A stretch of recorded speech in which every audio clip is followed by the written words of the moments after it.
मामा? ठीक आहे. पप्पा कसे? बरे. तू? माझं काय? कशी अचानक आलीस? तुला भेटावंसं वाटलं ग? तुझा तिरस्कार करत असेल ना. लॉजिकली मी तुझा तिरस्कार करायला हवा, पण का कोण जाणे मला तुझा तिरस्कार नाही वाटत. कदाचित कशी असलीस तरी तू माझी जन्मदाती आई आहेस हे नाही मी विसरू शकत, म्हणून मला तुझा तिरस्कार नाही वाटत. पण पप्पांना वाटतो ना. साहजिक आहे अगं, नवरा बायकोचं नातंच मुळे अपेक्षांवर आधारित असतं. अपेक्षा भंगाबरोबर ती नाती भंगतात. बोलून चालून दोन माणसांना एकत्र बांधून लादलेलं नातं ते. तुझं माझं तसं नाहीये ग. I am part of you मामा. कुठून शिकलीस हे सर? तुला आवडत नाहीत ना त्या पुस्तकाने शिकवलं मला हे.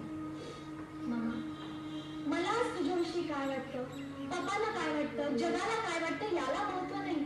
तुला आज स्वतःविषयी काय वाटतंय?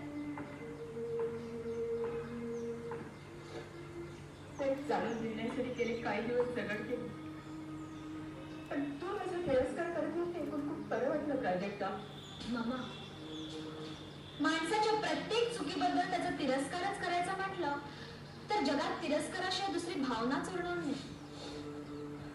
माझं चुकलं असं वाटतं तुला? चुकलं नाही असं वाटतं तुला?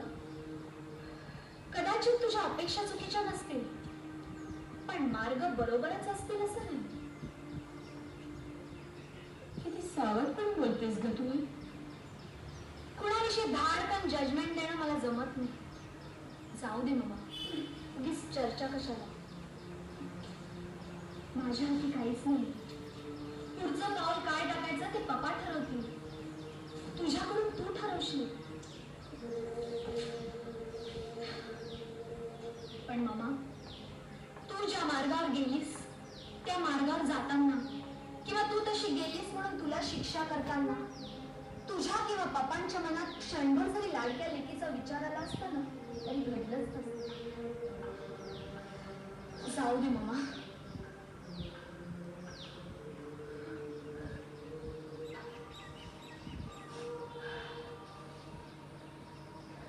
तुला अशोकच आवडलं नाही?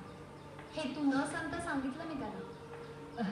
त्याचं आईवरून येणार होते ना आपल्याकडे. ते मी लांबणीवर टाकायचं बघते. बघूया. बरं मामा, तुझ्यासाठी हे पैसे आणले. तुला लागले तर कोणापुढे हात पसरायला नको म्हणून. कुठून आणलेस? माझ्या अकाउंट मधले आहेत. मला खूप त्रास होतो प्राजक्ता. प्राजक्ता, मला पुन्हा घरी जायचंय ग. ते इतक्यात शक्य होईल असं वाटत नाही मामा. पप्पा फार हट्टाला पेटलेत.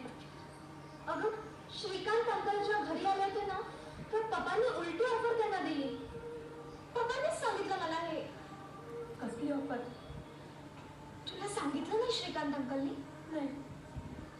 श्रीकांत अंकल जर तुझ्याशी लग्न करायला तयार असतील तर पप्पा तुला घटस्फोट द्यायला तयार आहेत.